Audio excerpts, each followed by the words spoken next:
All sports, all plays. Yeah. All sports, all plays. All sports, all plays. 365, we making the plays. You talking the game, get you through the days. Great high in the court, the dime in the lane. Variety, topics, living the same. All presentation, sports information. In the airways, taking the nation. All sport, all plays, like working your faces. Grace up the field, so tie the laces. All sports, all plays. Network. All sports, all plays. Network. We on top of our game. All sports, all plays. All sports, all plays.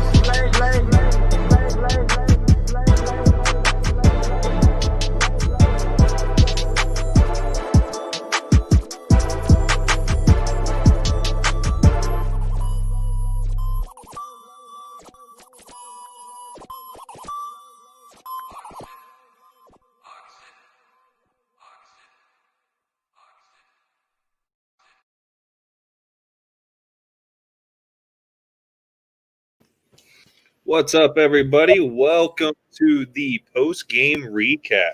My name is Will. Alongside with me today is Nate the Great and Trey himself. Fellas, how we doing tonight? Tell you what, I'm doing a lot better than Thursday night. Tell you that. All my turkey's digested. I'm good. I'm hungry again. I'm ready to go. Oh, some good games today. A couple upsets. I can't wait to get started. I'm excited today. Nate, how you doing? Not doing so well after Denver had their NFL screwed up game. But I'll talk more about that later when we get to it. Trust me, if you want to talk about not feeling so great, I'm right there with you. But I promise you we're going to get into both of those games here in a minute. But first, we appreciate everybody section alongside with us at ASAP Network, and we love that you guys can like and share the video and everything such as that. So why don't you guys continue to comment and everything and enter to be the viewer of the month here at ASAP Network. If you guys keep doing that, you keep throwing your name down there in the comment section, you keep doing that, you can earn your chance to win your very own free ASAP Network t-shirt. Look at these things. I mean, these things are amazing. You would love to have one of these for your own.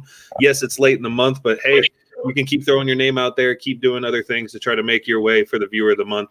And then if you don't want to throw yourself in the comment section, you can always go get it for $25 plus shipping and handling. Go ahead and message the store. Go ahead and message the network. Go ahead and message one of us on the network and say, hey, man, I really like one of those shirts. I'd love to get one of those. We'll make sure that happens for you. But let's go into the football games we have to talk about today, talking about the afternoon 4 o'clock hour. And, of course, we have to start with Nate the Great's team. Wow, what a game. Let's just say that. Saints and Broncos faced off in Denver, the final score. But I tell you what, I don't know if the score really kind of captures the amazing quarterback battle that we got to see today. Let's talk about Taysom Hill and Kendall Hinton. Yes, who exactly? A practice squad wide receiver for the Denver Broncos, as the Denver Broncos found out, I want to say last night, that they do not have any quarterbacks on roster that could play due to Jeff Drixel testing positive and tracing being an issue. All quarterbacks were deemed ineligible to play. And they have to go with a backup practice squad wide receiver who played some quarterback in college. I mean, it is the most middle finger to the Denver Broncos that this had to happen. And Nate, I need you to take over because I want to hear your thoughts after this game, because I know this is your team, but I need you to take the reins. Why did they not reschedule this game? I heard reports saying that they might have rescheduled it to tomorrow, but I completely understand, why they didn't, because they might still have the same effect heading into tomorrow with all 4 quarterbacks not playing because of COVID-19. But that being said, why not Wednesday? If they have to follow that 5-day protocol, if they have to follow that 5-day quarantine protocol, or maybe, they don't have any bye week remaining because they used up that one with that New England Patriots issue that happened. But why did they not reschedule it? That's just awful. So I have a who's to blame for that Denver Broncos and New Orleans game, and the who's to blame for me on this one is one, the Denver Broncos quarterbacks because they didn't wear any masks, and two, the NFL. I'll tell you what, I mean, it's hard to not throw some blame on the NFL. Trey, I'm going to go to you. We've already seen the Baltimore at Pittsburgh game move back twice just this week alone, and that's just one game in and of itself. Granted, that has a lot of playoff contention, but the Saints are also fighting for a number 1 seed spot, so you could argue that this game has a little bit riding on it as well. Do you think this game would have got pushed back if it was any other team? Yes, if your name's Tom Brady, if your name's Aaron Rodgers, if your name's Patrick Mahomes, if your name's Drew Brees, if you're any of those elite teams, the quarterback's a marketing campaign. Just because it was the Denver Broncos and the New Orleans Saints, mostly because of the Denver Broncos. I agree with Nate 100%. They could easily – it wasn't like Denver was asking to move this game to Wednesday or Thursday or anything like that. They were asking it to move one more day because I think, if I'm not mistaken, I think Locke could have been eligible to be back tomorrow night because he hasn't had tested positive yet. It was just contact tracing, I do believe, if I'm not mistaken on that. So they could easily just play this. Yeah. And yes, I know they have a Monday night game, but do what they're doing next week because the Ravens-Cowboys, that game's going to be on Monday night at 4 o'clock Eastern or 5 o'clock Eastern. So why not just play it earlier like they have been in a couple weeks ago? They should have moved this game back. NFL just basically gave the Denver Broncos the middle fingers. They basically, you're out of the playoff. But I guarantee you, if this was a playoff atmosphere game, I guarantee you, if this was the Kansas City Chiefs Tampa Bay game, this would have been definitely moved back to Monday night, possibly even Tuesday night for that matter. But just because they had no playoff in play, it did for the Saints, but not so much for the Denver Broncos. I'm sorry, Nate. Denver Broncos don't have much. But man, I just don't understand what the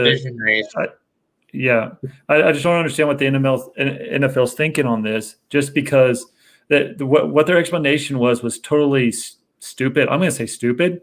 Like they said, it wasn't an outbreak. No, but you have no quarterbacks. All your and you give the team no chance whatsoever against anything. I don't care who you are. That's a middle finger to you and saying we don't care. We just care about money and the ratings and all that fun stuff. So yes, they should have moved this game back to at least Monday for sure. We've even seen a Patriots team get pushed back, and then eventually they got told they could play that day, but they also had to travel day of up into I want to say Kansas City whenever they had to take on the Chiefs, and then they had to play with Brian Hoyer. But folks, this isn't one quarterback. Okay, this is every single quarterback on their roster, on their active roster, was listed as ineligible. I mean, this is unbelievable. I mean, you want to talk about 2020 being the year of things you'll never see again. I mean, you will almost never see another practice squad wide receiver get called up the day of a game to play quarterback. I mean, I can almost promise you that.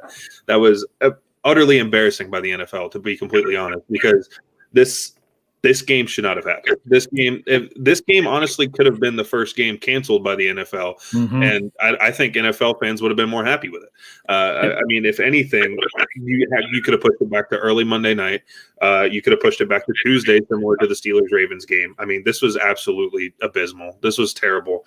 And then even to break it down from a statistical standpoint, shout out Kendall Hinton for even going out there and trying to make something happen. He went 1 for 9 for 13 yards with no touchdowns and 2 interceptions. And then Taysom Hill on the ladder went 9 for 16 with 78 yards, no touchdowns and an interception. I mean, I'm gonna open the floor to both of you. Trey, I'll start with you. Is this the worst quarterback matchup in history? I mean, when was the last time you saw 2 quarterbacks combined for 91 total yards? I mean, this may have been the worst showing of a quarterback combination in the history of the NFL. I've been watching. Okay, I'm 34 years old. I've been watching the NFL probably since I was 2 years old, and that's not a lie. I've been loving the NFL since I can remember. Football, sports, all that stuff. But I've seen a game where I think Tim Tebow a couple years ago, when they made that playoff run and they beat the Pittsburgh Steelers, I think he had the 0 incompletions in the first half, 0 for 4, I think, one game. But that was just one team. 2 teams under 100 yards. That's in a league where we're all passing. It's a pass-happy league where you just saw Patrick. We'll get into this later. Patrick Mahomes saw almost 400 yards in the first half. You saw Tom Brady, 43 years old, throw for 300 yards. You saw Aaron Rodgers, who didn't even need to throw over two. I mean, it's just a pass-happy league, no matter the circumstances. And you're only 9 for 16, not even a good QBR of 33.8, 0 touchdowns and 1 pick. If you're the New Orleans, I mean, no, to answer your question, no, I've not seen anything worse than this with both teams. That was, and I give Hinton credit. I just want to point one thing off. If I was the Denver Broncos and the coaching staff, why not pull an NBA move and boycott this game? Why not?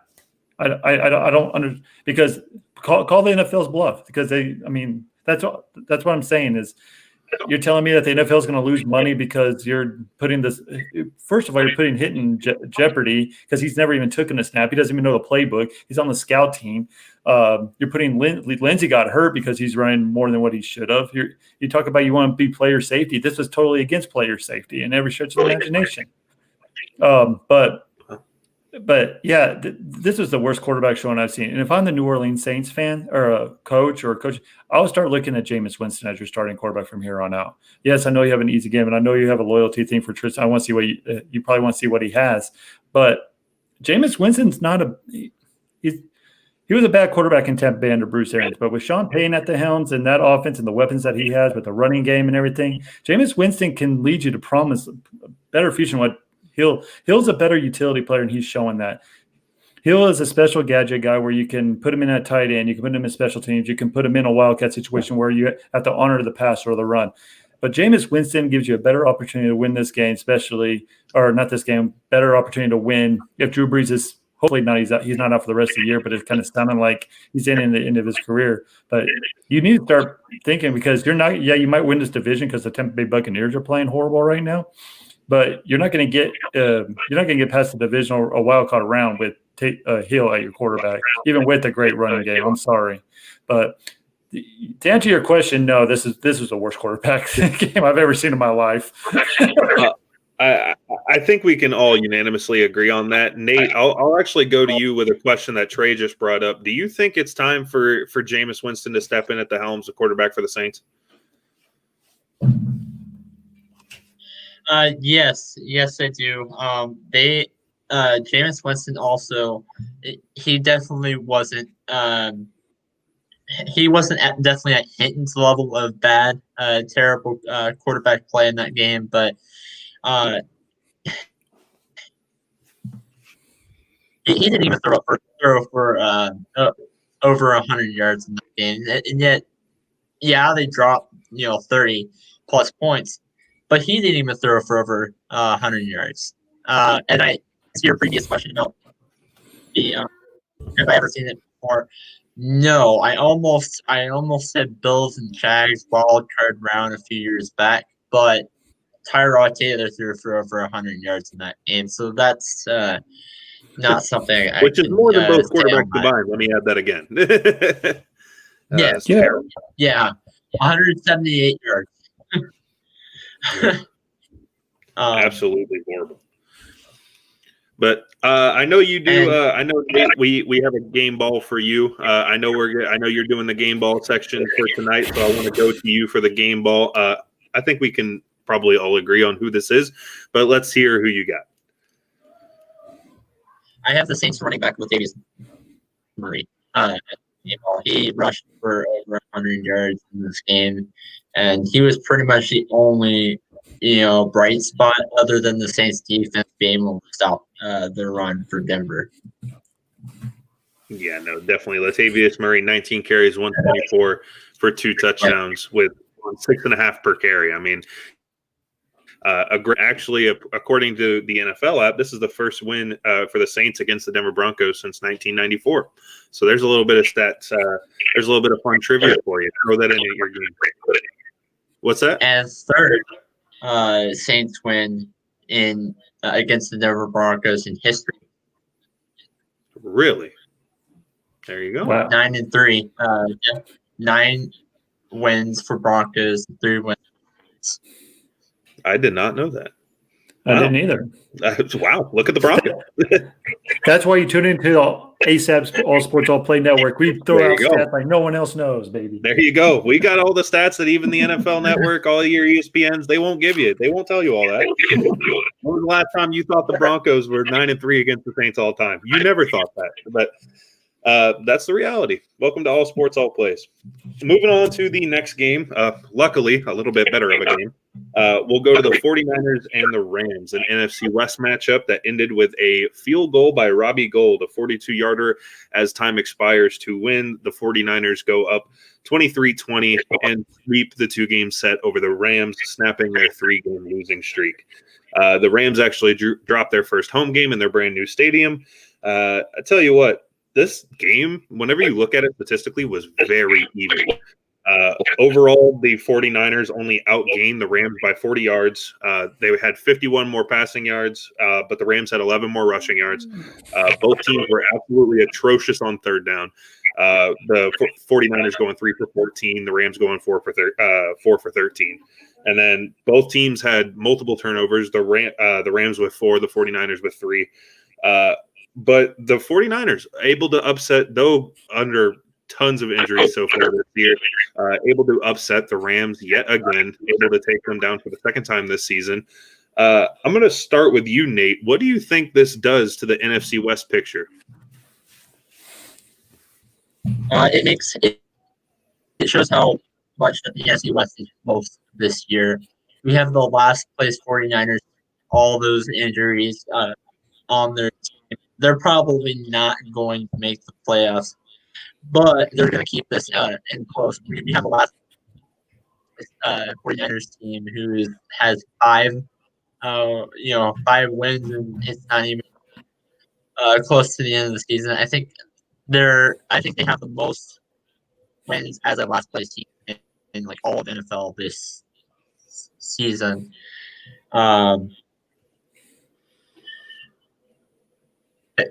The Rams, this was not only was this the second time they lost to the 49ers this season, but it was a streak. 49ers have won 4 straight consecutive games because 2 wins last year. Wow. I did forget. Yeah, this is the second year in a row they've swept the Rams. Mm-hmm. Wow. Talk about a team having your number. The 49ers team was at least the 49ers team was at least a lot better last year. I mean, definitely still a lot of the same personnel, but obviously missing a lot of teams due to injury, or a lot of players due to injury, not teams. They're still one team. But Trey, I'll move over to you. How do you think this impacts the NFC West? What do you think the NFC West picture is looking like right now? Combined with this win and the Arizona Cardinals loss today against the New England Patriots, 49ers are right there. Not just in the NFC division, but 49ers are right there in the wild card place too. Buccaneers are struggling right now. I think they've looked a little better today, but they're only 1 or 2 games back of the Buccaneers. But the 49ers are starting to get healthy. Yes, you don't have any George Kittle. You don't have who's a quarterback? I forget his name. Garoppolo. Yeah, Garoppolo. I call him something else but I can't say it. But no, you got Mozart back. You got and you saw Samuel have a big game today, and you see what Samuel does to that offense. He had 133 yards receiving. His longest was 33 yards, 11 receptions. Both quarterbacks didn't throw a touchdown pass, but that's not Mullins' game. Mullins' game is basically a QB, a game manager. Mullins was 24 for 35. He only turned the ball over 1 interception. But what to say about all this is that year after year, the NFC West is it's always tight. No matter, you can throw San Francisco could be only win 1 game, and they'll still play the Rams, the Seahawks, all tough. Same thing with the Cardinals. For some reason, it's a big rivalry division, and they have each other's numbers. Like, it's wacky. Like, you'll have the Rams beat them as the Seahawks back when we had fans in Seattle, but then lose at home, just like today. It's weird. But I just want to get to Jared Goff. This guy is the equivalent of Jekyll and Hyde. 1 week he looks phenomenal, all pro, Hall of Famer type of quarterback. And then today, dud. 198 yards, 2 interceptions. He had a QBR of 10.1. That is so 10.1. That is awful. Wow. I think that Denver quarterback was almost beat him. I mean, that's one thing I'd say about Jared Goff. If one thing goes wrong, like early in the game, the whole game goes bad. But if it goes good early, then he looks like a world beater. Like he can beat anybody at any given time. But San Francisco basically blew this division up. I think it's in Seattle's hands now. Seattle has an easiest schedule on all of NFL. They're going to take this division. I think they have all the NFC East opponents except for the Dallas Cowboys. They still got to play the Giants. I don't know if they play the Redskins, but they have to play Philadelphia on Monday night. Philadelphia looks like they're going to start Jalen Hurts tomorrow night, so they should easily win that game. I think the Eagles are throwing in the towel on this season. But I can definitely see because the Cardinals you don't know what you're going to get from them. They lost to the New England Patriots today. So saying all that they're not out of it by any stretch of the imaginations. But I think now with the Rams loss, I think the Seattle Seahawks are going to be it. I think they're the front runners to take this division by far. Yeah, so far as I'm looking at the remainder of the Seahawks schedule, they face the Eagles tomorrow night. Then they have the Giants, Jets, Redskin football team, and then the Rams and 49ers. So they have a couple of divisional games, but otherwise that's a cakewalk. I mean, at least for a team that's considered to be a top number one team in the NFC, it should be a cakewalk, let's say. But yeah, no, I'm going to continue my Jared Goff slander. This guy's terrible. I mean, this guy is the absolute definition of a system quarterback. I mean, you want to talk. Everybody goes, oh, man, well, he started off under Jeff Fisher. Don't count that year. How do you not count that year? I mean, he was absolutely abysmal. I mean, this guy was a bottom dweller quarterback. Looked like an absolute dust, absolutely horrible. 0.1. That's what Jared Goff was. He was a 0.01 quarterback rating quarterback. I know that's Kendall Hinton, but that's what Jared Goff was. Exactly. Absolutely terrible. And I tell you what, he really is hit or miss. And typically he's really good in warm weather games. And being in Los Angeles, I thought this would be an easy cakewalk for him. But the 49ers did find a way to beat him in the earlier in the season. And they found a way to do it again. And that should just kind of show you exactly who Jared Goff is. And it sucks because with that Rams defense, I want to take them as the favorite. And especially with how abysmal the Seattle defense is. But I can't do it because Goff is just so bad. Like, Goff has such great weapons. And yes, you and your hate for Jared Goff. Everybody knows. I've taken it from my podcast over to the ASAP network. Everybody's going to know how much I hate Jared Goff. The world has to know. I still want to box him for charity. If he wants to throw some money in that, I'd love to do it. But we'll get to specifics and rules and regulations when we get there. But Jared Goff, if you're listening, step it up, man. What are you doing? Let's move on to another game, a game involving two. Game ball. Sorry, Nate. I didn't mean to skip over you there. I have my game ball and I have my who's to blame. Let's hear it. So game ball my first. who's to blame my who's to blame is Jared Goff for 198 yards, 2 interceptions. And then my game ball is Mr. Richard Sherman. Of the 49ers defense. You got 6 tackles in this game and 1 interception. Who was that? Richard Sherman. Richard Sherman. Got it. I was able to decipher that just enough. Having a little bit of mic issues with Nate here, but we're going to get through it. Moving on to Kansas City at Tampa Bay. What was to be at least on paper one of the games of the year, and from a score standpoint, you'd think this game was good, but it wasn't. If you actually watch this game from start to finish, you should know that this game was not good. When you're looking at it, it's a tale of two halves. The Chiefs were up 20-7 at half, and the Tampa Bay Bucks were able to outscore the Chiefs 17-7 in the second half. But I think we all know they kind of they pumped the brakes a little bit. I mean, it was to a point. I mean, you want to talk about a game. I'm sorry, Nate. I'm probably going to steal your thunder a little bit on this one because I may steal your game ball right here just saying this stat. But Tyreek Hill had 203 yards receiving and 2 touchdowns not in the game, first quarter. First quarter. That's abysmal. That you want to talk about absolutely embarrassing. This is supposed to be a Buccaneers team that was Super Bowl favorites. That was absolute, like, everybody thought they were going to win the division. Everybody thought that they were going to run away in playoffs. Everybody had them at hopeful in the NFC. A lot of people did. Not everybody. I'm not going to say everybody.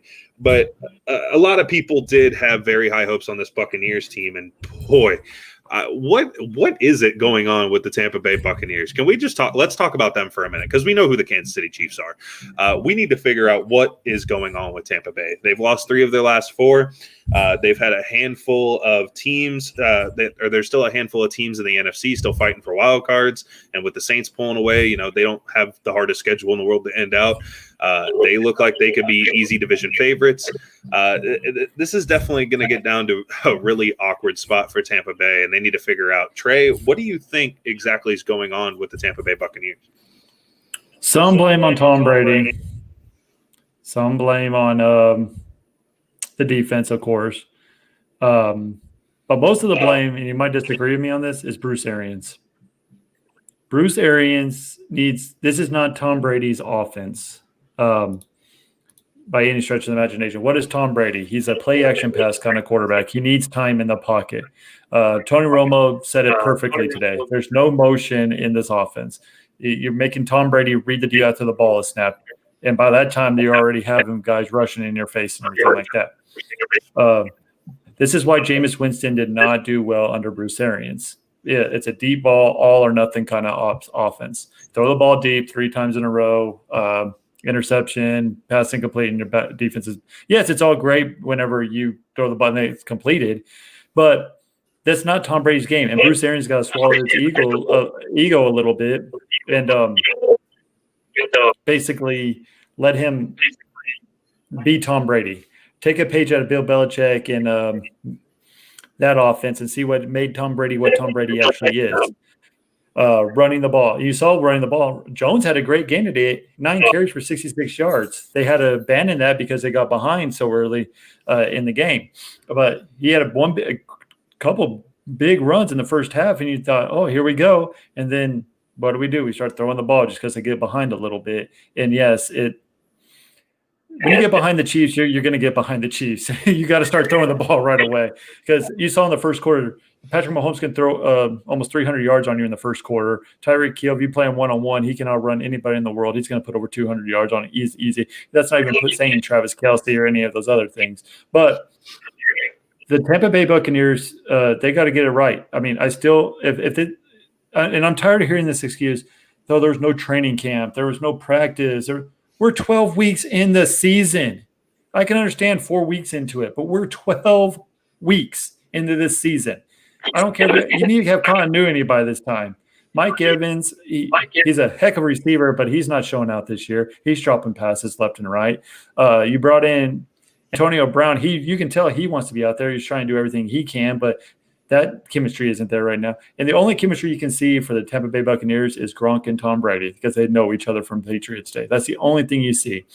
But, man, that defense today, I just got to say, that defense was horrible. I understand one time playing one-on-one, see what Tyreek Hill can do against you, see how your corners are going to stack up. But for the whole first quarter, you go one-on-one and allow over 200 yards on you. Even I know not to do that, and I'm not a defensive guy. I'm an offensive guy. But I think Bruce Arians needs to start looking at himself in the mirror and stop blaming after his postgame. Oh, Tom Brady needs to throw the ball better. Oh, our defense. No, you need to start looking at yourself in the mirror like, hey, maybe this offense isn't what we need. We need to start running the ball, play action pass. You saw today on play action how great a quarterback Tom Brady was. You gave him time in the pocket. He made the right reads. And that's what got him back in the game too. Saying that, but I think it's Bruce Arians' fault majority of the time, and rightfully so. He's a head coach for the Tampa Bay Buccaneers. So there you go. Nate, could you bring up that question from Brandon Herrera again? I know we saw a question there saying, "Will Tom Brady be under center for the Bucs next season?" Trey, you're shaking your head no. Well, I'm shaking my head no. It depends on how the season ends. If Tom Brady has another early exit in the first round, I don't see him coming back. Why would you? What else do you have to prove? I mean, you have six Super Bowls. You've been to 9. You're MVP of the league. You're 43 years old. You have nothing left to prove in this league. Why, if you're the Tampa Bay Buccaneers, why would you even want to bring him back if this is what you're going to get? Because he's only going to get another year older. He's only going to get slower. There's only so many times you saw today he got hit in the mouth twice. He was already backpedaling before he even got hit. That's why he threw those 2 interceptions. If you're Tom Brady, why would you want to come back? And if you're Tampa Bay Buccaneers, why would you even want to bring him back? Why not? Yeah, he's a great quarterback, but he's going to be 44, 45 years old next year. There's no way I would even think about bringing him back if it's an early. Now, if you get close and go to the NFC Championship game or even get to the Super Bowl, I can totally see him coming back.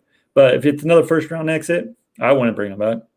Nate, I'm gonna move to you. What do you think about Tom Brady being under center for Tampa Bay next year?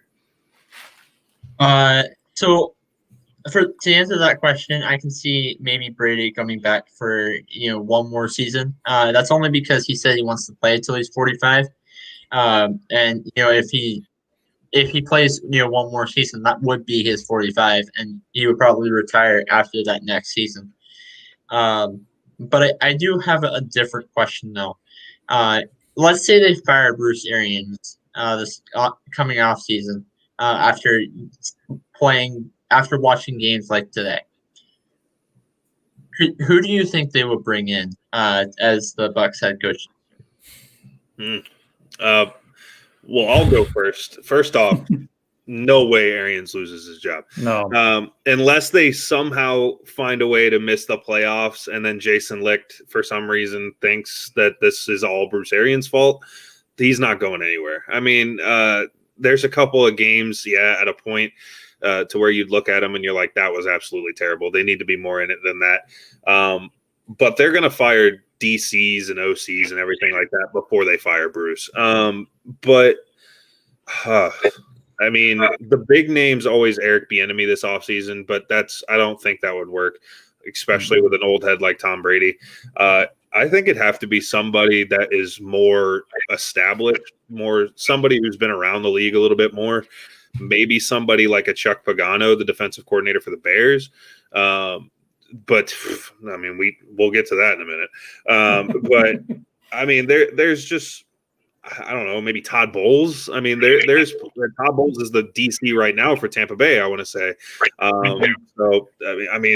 Do you trust that either? It's one of those to where you got to look. Maybe do the horrible thing and bring in Matt Patricia. I hear he's free now. But I don't know. I have no idea. Luckily, I don't think we'll have to worry about it. Bruce isn't going anywhere. But and I'm assuming Trey probably thinks the same thing. But unless they go, go ahead. No, you got it. Yeah, like you said, unless they lose the rest of these games and miss out on the playoffs, which the way they're looking, I'm not going to be surprised if that happens. Exactly. But yeah, you're right. I think Byron Leftwich needs to go. First off, I don't think he's ever been a great offensive coordinator. I think it's always been Bruce Arians with Jameis Winston and everything. I don't think he's ever been good. Second off, I would honestly, it all depends if Tom Brady does come back and Bruce Arians is fired. We're all playing hypothetical right now. If Tom Brady comes back, you got to get a person who knows Tom Brady, and who better than Josh McDaniels? He wasn't good in Denver. He wasn't, but if you keep Bowles as a defensive coordinator, you keep Josh McDaniel right there with Tom Brady, and you watch his offense change a little bit. You saw how good that, with all these weapons, Josh McDaniels didn't have he had some weapons. He had Edelman and Amendola and all them, but he didn't have the deep threat like Mike Evans or a tight end, like two tight ends like Gronkowski and the others. He didn't have a running game in Jones, and he didn't have all these weapons. Even Godwin, whatever his name is, he's going to be a stud in this league. They have weapons all over. Josh McDaniels in that offensive line, you see what he's doing with a horrible Cam Newton. I'm not saying Cam Newton's horrible. I'm just saying he's not having a good year whatsoever. But he adapted. That's why I'd say Josh McDaniels is a good offensive coordinator, not a good head coach. He's a good offensive coordinator by every stretch of the imagination. He knows what his team is, and he doesn't force. Bruce Arians doesn't see that. Bruce Arians sees, we need to throw the ball deep like Peyton Manning used to. That's what made Peyton Manning, because Peyton Manning, he didn't throw a great down the field ball, but Peyton Manning was a good quarterback. So was Tom Brady, but Tom Brady's 45 years old. But Bruce Arians needs to swallow the pill, and I love Bruce Arians as a man and everything like that, but I would totally, like, if Tom Brady does come back another year, and if somehow they do fire Bruce Arians, then I definitely like Matt Patricia or McDaniel. I can actually see Patricia becoming the head coach for some odd reason, and then McDaniel's being an offensive coordinator. I definitely can see that. But I could also see, well, if you're anybody, why would you want to hire a Bill Belichick tree member? They've proven they're not anything outside of New England. No, besides Flores out of Miami, no one is doing a good job. McDaniel didn't do a good job in Denver. Patricia didn't do anything in Detroit. You're just seeing it. It's horrible. Why even take that chance? But no, Bruce Arians is going to get fired. We're just playing hypothetical right now. There's no way they'll let him go. Now, if they do miss the playoffs and they want to blow this all up and Tom Brady's not going to return, then I can definitely still see him doing that. But I think they have another year. But I think if they get close, I think that Tom Brady will come back. And I do think that Bruce Arians will still remain as the head coach of this team. That's the only way I see somebody like Bieniemy coming to Tampa Bay is if Tom Brady retires and then they also fire Arians, because then it would just be a bunch of young pieces all together just trying to make something happen. All they're lacking is a quarterback, and I'm sure if Tom Brady retires, they'll address it during the draft. But yeah, and then that would be fun for Bieniemy. But I think Bieniemy is going to go to Houston personally. But I'm sure we'll talk about that in another episode. But let's go over to Nate for the who's to blame in the game ball for this game. Come on, man. Come on. Don't disappoint me. Don't disappoint me. Defensive coordinator. Who's to blame? I'm going to go with the defensive coordinator for the Bucks because Tyreek Hill being on one-on-one double coverage in that first quarter, and Tyreek Hill gets that 200 plus yards. What? As for game ball, not Tyreek Hill. He hasn't given the game ball yet. Oh, okay. Oh, okay. Game ball. Tyreek Hill.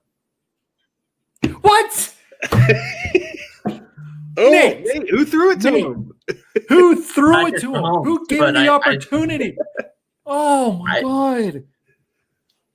That's a bad man out there. Oh my God. That is a bad man. Okay, but who caught that ball for 200 plus yards in the first Who quarter? threw over 200 plus yards? He had almost 400 yards in the first half. Come on, Nate.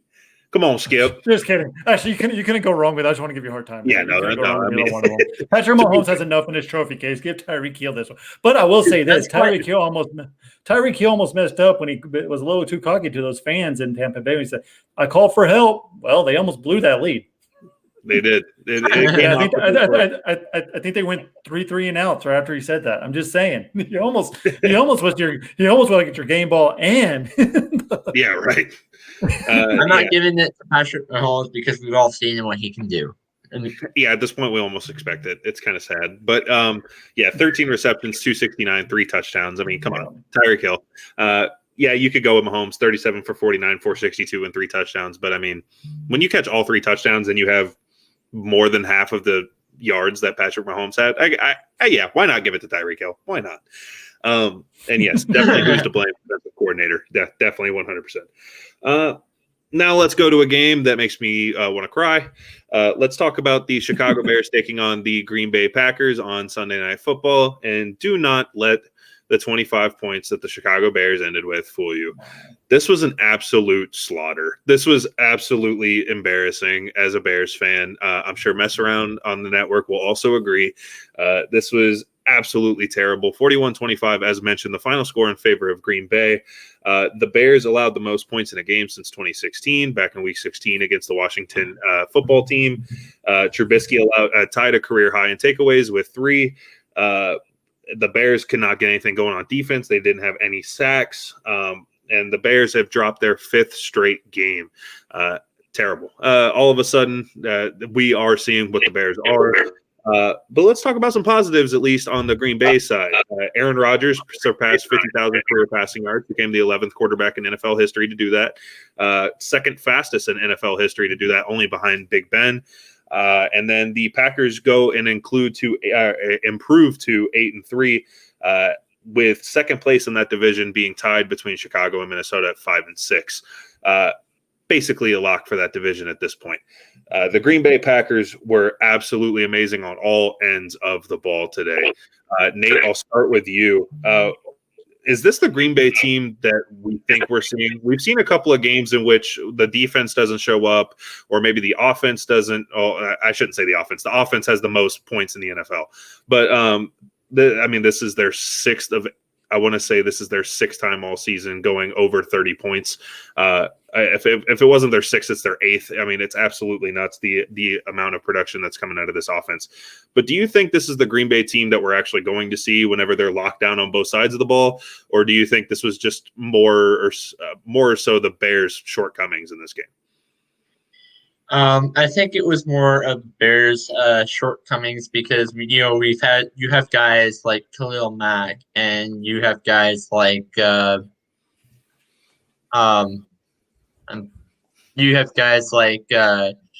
Jackson. And Aaron Rodgers. Yeah, I get that he is Aaron Rodgers, but he put up 40+ points against the Bears defense. Yeah, I did say that was going to happen in the pregame show. I said that. But he put up over 40 points, and which, some people like Will didn't expect that to happen. First off, I'll be honest, unless it's Pat Mahomes, I don't expect 40. But I'll let you go with Trey. Go ahead. First off, Aaron Rodgers didn't put over 40 points on that Bears defense. The Packers defense actually got a touchdown. So actually, it was only 34. That's true. Hey. I thought we were going somewhere. But no, are you done, Nate? Because I'm going to go off. There we go. Yeah. Give Trey the floor. Give Trey. Trey, take it. Oh, if I'm any diehard Bears fan, I'm pissed off. I am totally pissed off. You have all this great talent on the offensive side of the ball. You have Montgomery, 11 carries, 103 yards. Amen. And let's forget about that second half. There was only 10 points that he allowed. You have Patterson. You can put him anywhere. You can do special gadget plays. You can put him at running back. You can do reverse. He can do some things. You have Allen Robinson, who's going to be a monster in this league. If he had the right quarterback, imagine if he was on Kansas City right now or Tampa Bay. That he had 8 receptions for 74 yards with Mitch Trubisky throwing to him. So good. Now I will say this: Mitch Trubisky had an all right game for Mitch Trubisky. He was using the field great in that first quarter. When I say first quarter, that first drive, he was actually nickel and diamond. He was great, accurate passes, gave what the defense gave to him, and then it stalled in the red zone. And then he threw that double coverage. I think he was trying too much because he saw Aaron Rodgers. They weren't going to stop Aaron Rodgers. For whatever reason, I don't know. This Bears defense, this great Bears defense that we hear about all the time, I don't know if they just gave up on the season. I don't know if they just gave up or I didn't know if Akeem Nicks was actually that great of a player where your whole defense is just horribly awful. But, man, I didn't know your nose tackle could not – I mean, yes, Aaron Rodgers is a great quarterback. But, my God, Will and Nate could throw to these guys that more than Aaron Rodgers could. Those guys were 10 yards wide open. Oh, yeah. Yes, they had a good game plan game, utilizing Mac's strengths against his strengths as a weakness, basically rolling out coverages and doing motions and all that fun stuff. But if the Bears defense would have shown up in this game and actually stopped their run, I mean, Aaron Jones had 17 carries for 90 yards. Adams, their best receiver, wasn't a leading receiver in that game. He had 6 receptions for 61. Tanyan, I never even heard of this guy, had 67 yards. That guy was and then Lazard, your number 2 guy, he only had 23 yards receiving. So if you're the offense is invisible. We all know that. But the defense has got to step up. This is if you win this game, you're right back in the division. You are right there with one more game left, the last game of the season, to play at Soldier Field against Green Bay. You had it, and then the defense just goes off and gives you that clunker of a game. Are you kidding me? I mean, they didn't even turn the ball over again. Like they look like the Dallas Cowboys defense. I'm sorry, Will. They looked that bad tonight. They couldn't stop the run to save their lives. I did not. I know Hicks is a great player and all. I know he's an All-Pro and a future Hall of Famer. But my God, I mean, you have Khalil Mack, you have that secondary, that linebacker. Oh my gosh, man! My TV would have been broken if I was you tonight, Will. I'm sorry. Let me But know. if I'm the Bears, I would fire that GM right now. For some odd reason, you let Patrick Mahomes and who else go in front of to get Trubisky at number 2? Yep. What? Yes, I see signs of light in Trubisky, but Patrick Mahomes was a beast at Texas Tech. If you ever watched game film on him and saw what he did, I mean, I just don't understand. You moved up in the draft too. That's abysmal about One all spot. this. One spot, and Over a team that wasn't going to take a quarterback. Man, Yeah. and I don't know if I'm mad because I really don't like. I don't know if I'm mad because I'm not a Bears fan by all means. But my God, I hate the Packers. I hate Aaron Rodgers. I'm just going to be straight up honest with you. I don't like, and it's not just because of Aaron Rodgers. It's because all these fans like Freddie out there who want to crown this guy the king, and he only won one. He's only won one stinking Super Bowl. That was Mike Holmgren's team, and he had nothing. Yes, he has all these regular season stats, but my God, when it comes to NFC Championship time, he's not a clutch. I'm sorry, he's a great quarterback in the regular season, but when it comes to push, yes, he can play Dallas Cowboys in divisional rounds all the time and win those games. Of course he can. Who couldn't? We've seen that. But when it gets to the Seattle Seahawks and the 49ers, what happens? You punch him in the mouth, and he's done. He's done with. I mean. That's the only reason I don't like the Green Bay. And plus the fans are they're worse than Dallas Cowboy fans. And I'm a Dallas Cowboy fan. They're horrible. They are horrible. They've won how many Super Bowl? Like one Super Bowl in the last 09 was the last one. And your team always gets there but never gets it back. I'm sorry. Yes, you did a good job of firing Mike McCarthy. We saw how great of a coach he is here in Dallas. That was a great and everyone's all said, like, when's Aaron Rodgers going to get love that Tom Brady has? He's been getting love his entire stinking life. Are you kidding me? Are you kidding me? Only Aaron Rodgers can make that throw. Only Aaron. Until Patrick Mahomes finally comes and puts him in a spot and shows, I can do this too, but only better.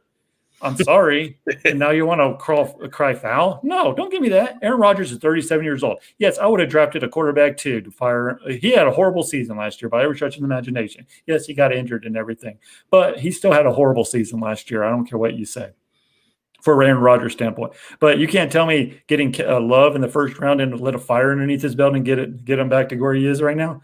Yeah, but it's just like Brett Favre. Brett Favre was old and you got Aaron Rodgers. So why we're doing the same thing? So why are you getting all booty hurt about it now, Aaron Rodgers? I'm sorry. He's a prima donna. I just don't like him. Go ahead. Amen. Okay, first off, before I go in on this game, Trey, ladies and gentlemen, gave the people everything they needed. This is the speech that we have all needed for quite some time. Everybody in the ASAP Network chat, please quit riding this man like he is the second coming of Jesus. I mean, we are talking about this man like he's here for the rapture. I mean, we are talking about him like he is just going to swipe up all the greatest quarterbacks and take them on with him, and the NFL will never be the same again. Shut up. I mean, this guy, quit giving this guy too much. I mean, I had Freddie down my throat. A Giants fan, nonetheless. A Giants fan. Want talking to me about quarterback play? I don't want to hear it. But first off, I had this man down my throat about Aaron Rodgers being like, this is a bad man. Trey said it best himself. Those first 2 touchdowns, I mean, all 3 of us could have went out, suited up, wore a jersey, and could have thrown the same exact touchdown. I mean, this guy, it took him to the 4th quarter against the Bears defense to put up 200 yards. Yes, he had 4 touchdowns, whatever. 2 of those were so wide open. I mean, the Mercedes Lewis touchdown, our rookie cornerback, Jalen Johnson, got caught on a screen, and it was a bad look. But, I mean, honestly, as a defensive player, I probably would have bid on it too. Wide open touchdown, easy. Devontae Adams, he had 6 seconds in the pocket. 6. Name another NFL quarterback that couldn't throw a touchdown with 6 seconds in the pocket.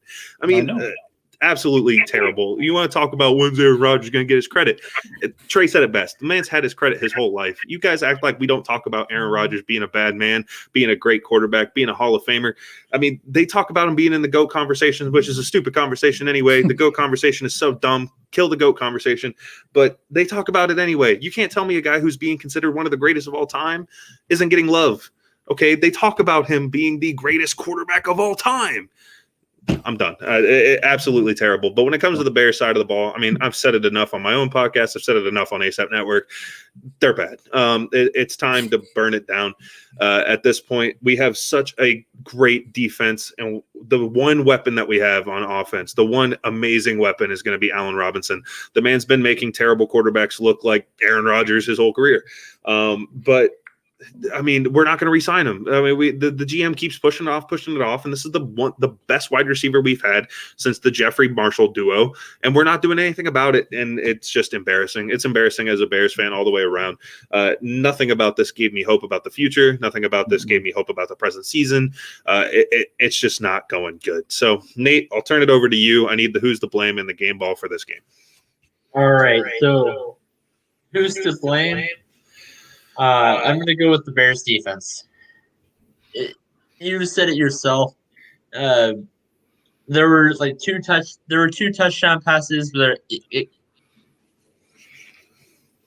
basically the Packers put up over 40 points this game, so I'm going to go with the Bears defense. This was absolutely. And then for the game ball, Don't say it. Don't you this dare. was tough. I'll throw this. I'll throw the screen right in your face. This was tough.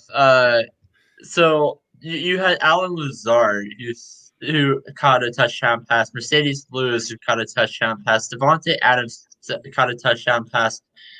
But I'm actually going to go with a defender on this one. I'm going to go with Savage. Thank you. Okay. Thank you. That's fine. That's okay. I like that. I like that. I'll give it to the offensive line. What was the stat line for Darnell Savage? Darnell Savage, he got 1 assist, but he got 2 interceptions, and I saw both those interceptions. One of those was returned for a touchdown as well. So that's why I'm giving it to him. There you go. Finally, I'm glad. You know what? I don't care. Don't give Aaron Rodgers his love in this game. I'm tired of it. He's been given enough love his whole entire career. Yeah, I want to say one more thing. Yes, this says something about his stat line. He had 4 touchdown passes. That means he's kind of selfish in my thinking. He had the ball at the 2-3 yard line on first down, and they throw the ball 3 times. Give me a break. Run the ball at it. Jones is one of the better backs in the league. Jones is one of the best backs in the league. He didn't even get a touchdown this game because Aaron Rodgers wanted to be that bad man and selfish. I'm sorry. Okay, go on. That's just how selfish he is. He just wants the stats. I'm sorry. That's what he is. It's abysmal. Abysmal has been the key word of this game. Abysmal and disappointing. I tell you what. Let's go to 2 games that we really hope aren't going to be this way. We got 2 games to come the rest of the week. We have a Monday night football game and a Tuesday night football game, which will be fun. We'll start with the Monday night football game first. We got the Seattle Seahawks going into Philadelphia to take on Chris Brown's Eagles. 2 teams, which is funny to say. 2 teams are fighting for the number 1 spot in their division, which is crazy when you look at their records. But let's get a couple predictions on this game. Nate, I'll go to you first. What's your prediction on the Seattle Eagles game? Eagles are probably going to be starting their Jalen Hurts in this one. I have Seattle in this one, and I don't think Eagles are even. I think Eagles will have 1 touchdown. I have the Seattle in this one, 22-7. Trey, I'll turn it over to you. What are your predictions for Seattle and Philadelphia? Man, okay, I have Seattle win this game as well, but I can totally see Philadelphia coming out and winning this game. I can. For some reason. For some reason, just like last week when I saw the Cowboys beating the Vikings for whatever reason, this will be a game where Carson Wentz. You say Jalen Hurts is starting. I don't believe that for 1 second until I see it. I'm sorry. I don't. You're paying Wentz, and you're only half a game out of first place in the NFC East. You're paying Wentz $110 million. You say he's your franchise, but the guy has 14 touchdowns, 4 interceptions. Yes, he has 2,300 yards passing this year, but this Eagles team's not good. Ever since they won that Super Bowl, they've been downhill. Say what you want to, but Frank Wright was the offensive genius on this team. Frank, you're seeing that in Indianapolis. You know, Indianapolis threw a dud out today against Tennessee, but Frank Wright was the brains of this operation in Philadelphia. I love Doug Peterson as a head coach. I think he's a great man. I love him without a doubt. But he's not. I'm sorry. I'm going to go out there and say that Chris Brown. He's not a good head coach. He's not. He's not. He doesn't make adjustments in the second half. I think Chris Brown would agree with you. I think I've heard that enough on real talk. Good, because I don't want Chris Brown to ever get on my bat, get mad at me, because that guy goes off. He scares me a little bit. But man, Carson Wentz, yes, he had that one breakout year. You want to know why he had that one breakout year? Is because no one had tape on him. And then the second year he tore his ACL. And then we finally started getting tape on him. That this guy, yes, he can lead you to a win here and there, but his stats have been going downhill ever since. But for some reason, you have a great running back in Miles Sanders. He has 585 rushing yards with 3 TDs and 102 carries. That's averaging almost 4 yards a carry. And then the receivers, I don't know what's up with the receivers. They can't stay healthy to save their lives no matter who they get. For some reason, Fulgham, whatever his name is, I can't say it. He's leading his team with 31 receptions. But I just don't see the Seattle Seahawks losing this game. I think Russell Wilson is going to show the world tomorrow night on the national stage why he should be considered the MVP. Yes, Aaron Rodgers only has 4 interceptions, and he has just as many yards as Russell Wilson does. But does Aaron Rodgers have a running game? Yes. Does Russell Wilson? No. Is Russell Wilson the running game? Yes. Russell Wilson's actually leading his own team in rushing with 55 carries, and he has 367 yards, and leading his team with 1 touchdown. Yeah. Give me a break. And don't give me, he has DK Metcalf.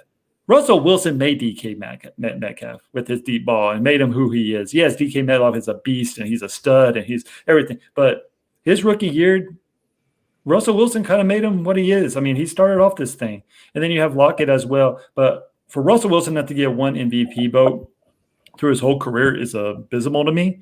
I think just that alone, I think the writers predicted that he would probably win the MVP this year at the beginning. You know how writers are when they make a prediction, they don't want to be wrong. So that's why I think that he's going to get the MVP, even though I think it should be Patrick Mahomes. But Patrick Mahomes is on this level right here, right now, over everybody. Give him the game ball. But what? Okay, we're done with that. I'm going on Russell Wilson. But for some reason, I can totally see the Eagles winning this game. They are playing at home. I can totally see, and then I can see the Eagles losing the next 4 games against their division and everything else. But I can totally see them win this game. But for some reason, I think Russell Wilson and the Seattle Seahawks, that defense is starting to get a little bit better. They can turn the ball over. We all know Carson Wentz is a turnover machine. He has 14 touchdowns to 14 interceptions, and he also fumbles the ball a lot. He holds the ball on for way too long. Yes, they want to throw the deep ball, but he has wide open receivers down the seam, but he always wants to hit that home run ball as well. But I see I think it's going to be a close one. I think it's going to be because the Seahawks don't play all they do is play tight, close-knit games. I think majority of their games they've only won by 1 score or less. So I think it'll be tough, but I think that Russell Wilson and DK Metcalf will have a big game against that secondary for the Eagles, and I think that they'll win 34-21. Brandon, I need to address this. I don't care how bad that Seahawks defense is. This defense is good enough to make Jalen Hurts look terrible, and I don't care who you are. I mean, Jalen Hurts, you want to talk about a guy – I mean, we've already seen – yes, we've seen the big transition in which mobile quarterbacks are the new scene. You know, everybody loves the big mobile guy. We got Deshaun Watson, Kyler Murray. We've got Lamar Jackson. Jalen Hurts is not that – he's not those guys. He's not. He's not. He is not. He wasn't in college. He wasn't anywhere close to those guys. He's not anywhere close to him in the NFL. He's just not. I mean, you can't tell me Jalen Hurts competed to the same level. I don't care if he won a Heisman. I really don't. Did he win a Heisman? I'm pretty sure. No. Yeah. No, who? Jalen Hurts, the second runner-up. Oh, okay. Well, I don't care if he was even in contention for it. He's not these guys. He's not Lamar Jackson. He's not Deshaun Watson. He's not Kyler Murray. Okay, he's not. Everybody needs to accept that. Same thing with the situation with Foles over Wentz. Everybody needs to accept that that's not the answer. It wasn't the answer at all. Okay, we've seen who Foles is. We've seen who he is in Jacksonville for a game. I mean, it was only a game. But we've also seen who he is in Chicago. The man is pedestrian. Right. Was it 3 games? I thought he got injured week 2. My fault. He must have got injured. Yeah, he did, but he came back. That's right. That's right. So we saw a small sample size in Jacksonville. We've seen an even bigger sample size in Chicago. The man's pedestrian. The man is not Philly special. The man is not the savior of the Eagles. I mean, maybe he was that one season, sure, but he is not an NFL quarterback. Like, no, he's not a starting NFL quarterback at all. Not a chance. The only reason he is right now is because he's on the Chicago Bears. Any other team, he would not be the starting quarterback. I can promise you that. Not even over Sam Darnold. I don't know if he'd even start over like Sam Darnold and Joe Flacco. Like, I really don't. I really How about don't. Jacksonville? No, that's where they moved him. Never mind. I mean, I was going to say they're the team that moved him, so obviously not. Like, Forgot about that. that's the problem. Jackson moved him. Yeah.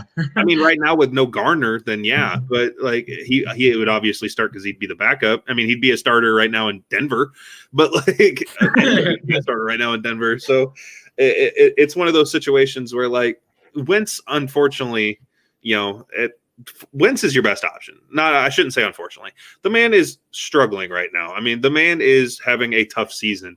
But if you want to talk about losing your whole entire offensive line, the only piece that's still there is a 38-year-old Jason Peters, who is well past his playing days at this point. You want to talk about Miles Sanders and Boston Scott have both seen time on the injury reserve.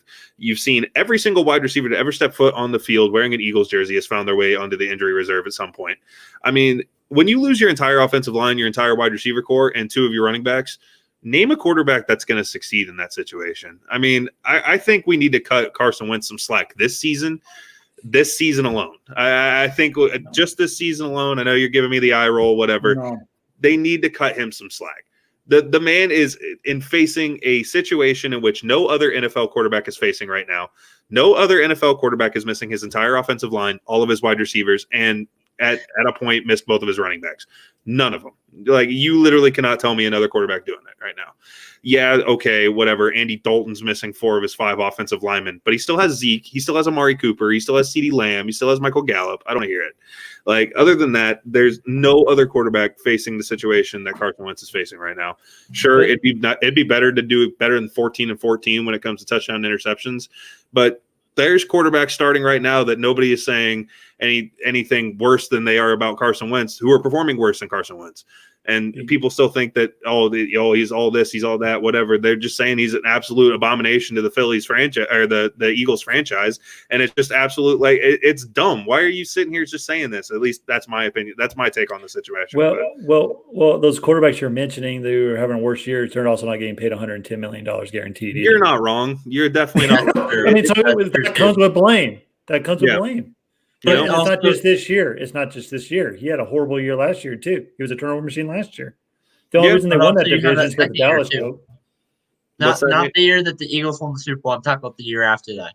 Where, with him at starter, his record was like 5-6, if I'm not mistaken, at one point. So he didn't do that great that year as well. We'll see. We'll see exactly what all they do. Yes, I think the price tag is a little bit too high. Yes, and obviously expectation comes with the price tag, and that's why a lot of people say a lot of bad things about Carson Wentz. But obviously the Philadelphia, I don't have control of the franchise. We'll see exactly what all they do. But moving on to the Thursday night game, which was actually the Sunday night game, which was actually the Thursday night game. Moving on to Baltimore at Pittsburgh, which is unlike Nate's Broncos game, has been delayed a couple of times. We're looking at a Baltimore team that is severely underperforming and a Pittsburgh team that has yet to lose. I'll go in reverse order now. Trey, you went second on the Seattle Eagles game, so I'll go to you first. What are your predictions on this game? This is tough. I'm still not convinced this game's going to get played Tuesday night. There's still a positive test coming out, man. We all know Lamar Jackson isn't playing Tuesday night. He's on the COVID list. Connor for the Pittsburgh Steelers on the COVID list. That offensive lineman for the Steelers, I forgot his name, Tuitt. Oh, Stephon Tuitt, yes. Yeah, he's out. Mark Andrews is out, the tight end for the Ravens. Oh, good Lord. I'm just saying. J.K. Dobbins and Mark Ingram were the original 2 on the list. Exactly. So the Ravens are literally missing their pieces. That's exactly what they're missing. So, but it is a rivalry game. It is where Baltimore Ravens playoff lies. Just the way the AFC is right now. The AFC is so jam-packed. Think like 4 teams have 3 losses, 3 teams have 4 losses. It's really tight. One game makes or breaks your season. But I think Pittsburgh has too many weapons. Yes, Pittsburgh's been in a lot of close games. Yes, Pittsburgh shouldn't even be undefeated, but they are. Mike Tomlin said it best. We're not perfect by any stretch of the imagination except for our record. Even your record's not even perfect. It shouldn't be perfect. They should have lost to the Dallas Cowboys. They should have lost to the Baltimore Ravens the first time. They easily could have lost to Philadelphia Eagles. But give them credit. They did win those games. In the NFL, it's hard to win games. week to week. But Ben Roethlisberger playing, if Claypool's going to play, Juju's going to play. Just so many. And I give credit to Mike Tomlin, man. Ever since he came in this league as a head coach for the Pittsburgh, not a losing record. Even last year without Ben Roethlisberger, he went 8-8 with Mason Rudolph and yeah. So give it up to Mike Tomlin. He gets his players up and ready. I love Mike Tomlin. I think he's a great head coach. That being said, he needs to win a Super Bowl this year. He does. But Pittsburgh, I can totally see going undefeated and losing in a divisional round. But I think they can go undefeated. I think their schedule is a little bit easier just because of the way they finished the season last year. They're benefiting of that second place schedule instead of that first place schedule this year. They don't have to play the the Kansas City Chiefs, the Titans, or Colts, or whoever won the division last year. Or Texans. They play the Colts. Yeah, they play the Colts. I'm sorry, the Texans, but the Texans are abysmal this year. But they don't have that first place schedule, the tough schedule that they usually have. I think Ravens are the only tough opponent left. Yes, I know the Browns are 8-3. They play the Bills as well. Yeah, the Browns. They do the have Browns. a tough But the Browns 8-3 shouldn't be. They're not. I know he said the Bills. Oh, did they already play the Bills? No, they play the Bills. Okay. Well, Bills are kind of fraudulent too. You don't know what you're going to get week out of week. They should have lost today. But I just think that even someone said on this show or on our network that I can see them resting players. They can't rest players. They have Kansas City right on their heels. They have Kansas City one game. There's no, Mike Tomlin's going for that record. But for this game Tuesday night, I just think that too many COVID players for the Baltimore Ravens. Steelers have some, but the Steelers have the majority of their weapons. They have Claypool, they have Juju, they have their other wide receiver. They have a ton of wide receivers. I'm credit to them for finding receivers because I don't even know where these guys come from majority of the time. but Ben Roethlisberger, he's having a great year. He's 2,500 yards passing, 24 TDs, and only 8 interceptions. He's getting the ball out quicker. He's getting getting to his playmakers a lot faster. I think Pittsburgh's going to win this game pretty easily, actually. I think Pittsburgh's going to win probably by 17 points. Nate, we'll turn it over to you. What do you think about this game? If everyone was healthy, I would go with the Ravens on this one over the Steelers. Last time these two teams played, Lamar Jackson became the only quarterback in NFL history to outscore their opponent by 200 and plus passing yards. And that Ravens team is the only team to score their opponent by 200 or more rushing yards as well. And they lost. They're the only team in NFL history to do that. I think if everyone was healthy, the Ravens will have a revenge game on that. But there's so many players on the Baltimore Ravens that have COVID-19. And even if Lamar Jackson goes back and plays Tuesday, I still think the Steelers are going to win this one. If Lamar Jackson finds a way to do it, he's going to turn into the Baltimore Taysom Hill. He's going to hand it off to himself and throw a pass to himself. And it's going to be tough because missing Mark Andrews is already the number one weapon. Mm-hmm. Not to mention you get rid of J.K. Dobbins, Mark Ingram, both your 1 and 2 running back. So now you're on a third string running back, which I'm assuming at best case scenario would be Gus Andrews or maybe even Bell, which would not be good. It's just not looking great. I don't even know. I'm kind of with Trey. I don't even know if this game's going to get played, especially on Tuesday. For some reason, they just keep pushing. I mean, not for some reason. They keep getting positive COVID tests. It's very obvious the reason. But and for some reason, it seems like they're not gonna screw over the Steelers the way that they're going to do it the Broncos. So if this game gets played, single-handedly, Pittsburgh should take this 100%, undoubtedly. But I'd almost say this game's going to get pushed off again. It's completely embarrassing, but we may see the Week 18 for Pittsburgh, Baltimore. So I think they need to do that. I think they really do need to do that. I mean, look, okay, the Baltimore Ravens. This is their depth chart. Their starting lineup against Baltimore this week. Robert Griffin III, starting quarterback. Disgusting. Gus Edwards, your running back. Gus Edwards, not Andrews. My fault. Yep. Marquise Brown, your top wide receiver. Devin Duvernay. Devin Duvernay, hook 'em horns. Des Bryant, who just got signed to the 53-man roster. He's been out of the league for 2.5 or 3 years. Spicy. Andrews is out just officially, and then they got their all offensive line. That's good, but Hey, start. I could. But Tucker's playing. They getting a field goal run. Tucker's getting 70 yards. I honestly think they just need to. I think they just need to pull that Week 18 game. The NFL doesn't want to do it. They don't want to do it, but they need to. They need to desperately do it. They should have done just it for the sake. Nate, get over. It's over. You lost. It's over. Just eat your pie and go home. And don't you tell you're not in the divisional race anyway? All right. But yeah, I mean, they need to. I mean, well, what's the point? Just push it back one. I don't understand why the NFL is so we got to get them all in the red. Why? This is a year of normality. I mean, nothing's going right. I mean, I just don't see how you can play this game. Especially with so much on the line, with the Steelers' undefeated streak, with the Baltimore Ravens in the playoff contention.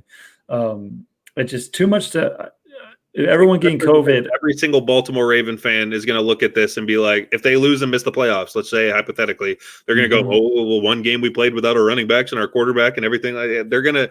Excuses are going to be flying everywhere. And then everybody who looks at, let's say hypothetically that the Pittsburgh Steelers go undefeated, every single Pittsburgh Steelers hater is going to be like, well, they played a Ravens team with RG3 and Gus Edwards. Like, of course they went undefeated. Like, they're going to look at this one game specifically. And there is a lot on the line for the NFL in this game. Well, it's not just this game it's impacting. It's also impacting like the next week game against Dallas Cowboys as well. Right. They already moved that game to Monday night at 4:00. You're telling me America's – sorry, I'm just kidding. America's team at 4:00 on a Monday, please. Just kidding. No. But I just they need to implement that 18-week, push the playoffs back 1 week, or do the 18 playoffs in each league. That's what they need to do. I'm sorry. COVID's getting worse. It is. You can't hide the fact. It's everywhere right now. I mean, it's getting closer and closer to my family than it ever has. Like, I actually know people now who actually had COVID. If you asked me that 2 months ago, I didn't know anybody. Wow. If you asked me, it was like a fake thing. I was like in my own little bubble, but now it's getting kind of serious out here in Texas. So it's starting to become real. I think because flu season, I think everything being inside a lot, and I think breathing, it's just a bad time. But I'm just scared that with all these college football is the same way. I just think it's starting to get bad. I think they're going to start postponing these things and go into bubbles and everything like that. But if I was the NFL, swallow your pride. Just swallow your pride and just push this game back to Week 18.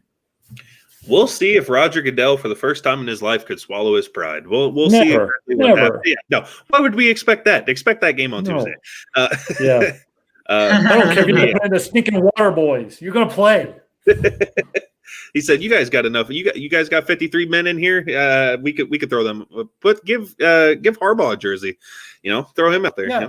Hey, before we go, how come, Nate? Going back to your Denver Broncos, how come they wouldn't let that coach play? Right? Yeah, I don't know. At that point, I mean, at least this guy knows the playbook, right? Yeah. This guy's sitting here, backup wide receiver on the practice squad, calling audibles like he knows what it means. I mean, that's just tough. He hasn't played quarterback since his sophomore year.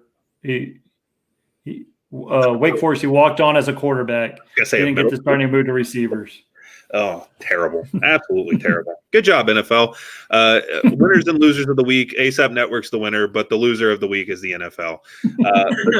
But speaking of winners, before we go, don't forget, we saw everybody in the comment section today. Absolutely amazing job. Good job, everybody, being down there and getting your comments heard, being a part of the show. And if you continue to do that, you could be the viewer of the month and get yourself a free t-shirt. Remember to comment, like, subscribe, everything under the sun that you could do to help out the ASAP Network. You could find your way getting yourself a free ASAP t-shirt. And then if you can't, if you're not one of the guys who wants to comment and everything like that, you can always message one of us at the network or message the network as a whole. Only $25 plus shipping and handling. And as everybody on the network says, you can get your ASAP t-shirt ASAP. But until then, that would be the end of our post-game show for today. For Nate the Great and for Trey, I've been Will Polston. We want to thank you all for joining the ASAP Network tonight, and we'll catch you in the next one. Take it easy. All right. Peace. All sports, all plays. Hall sports all plays. Hall sports all plays. 365, we making the plays. You talking the game, get you through the days. We're high in the court, the dime in the lane. Variety, topics never the same. All presentation, sports information. Hitting the airways, taking the nation. All sport, all plays, like working your faces. Grace at the field, so type the laces. Hall sports all plays. Network. Hall sports all plays. Network. We on top of our game. Hall sports all plays. Hall sports all plays.